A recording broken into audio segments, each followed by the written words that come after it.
Minsan 'pag kumakain kami ni hubby sa restaurant, sa isang western restaurant, ay eto yung laging, soup na kanilang isine-serve. Ang akala ko ang hirap 'tong gawin, madali lang pala at mas masarap pa. So tara, umpisa na nating gumawa nitong soup. Dito sa ating pot, nag-melt lang tayo ng butter at saka ilalagay na natin itong ating mga spices like onion and garlic. At saka naglagay din tayo ng celery rib, yung stems po. At pagkatapos ay isunod na natin itong ating carrot at saka itong ating potatoes.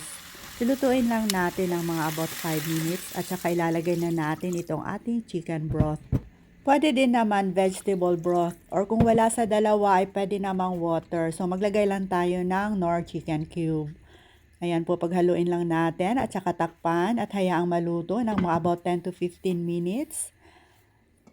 Kailangan din natin ng milk. So 1 cup of milk and then lagyan natin ng flour ng mga about 2 tablespoon. At pag lumambot na itong ating carrot at saka potatoes, ay saka naman natin ilalagay itong ating na-mix na milk.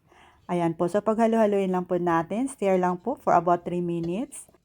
I-off muna natin itong ating apoy at saka gamit nitong ating stick blender, i-puree muna natin itong ating soup hanggang sa maging smooth.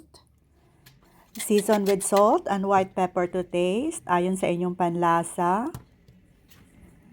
Pag wala nga pala kayong stick blender, ay pwede naman tayong gumamit ng yung blender or yung food processor. At saka nilagyan din pala natin ng thickened cream para mas malinamnam po itong ating soup. At pagkatapos, para mas masarap at mag-creamy talaga itong ating potato soup, ay nilagyan din natin ng mga 1/3 cup of grated cheddar cheese. Ayan po, ang sarap-sarap po. So, napaka-smooth po yung ating soup.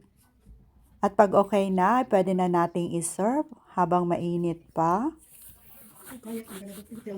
At pwede din natin lagyan ng bacon, yung cooked bacon. So, optional lang po to. Para mas maganda yung ating presentation, pag meron kayong green parsley na fresh, ay pwede nating lagyan. Sprinkle with white pepper before serving. At eto na po yung ating napakasarap na soup. Try nyo na din tong gawin mga mamshay at siguradong magugustuhan nyo po. Daghang salamat!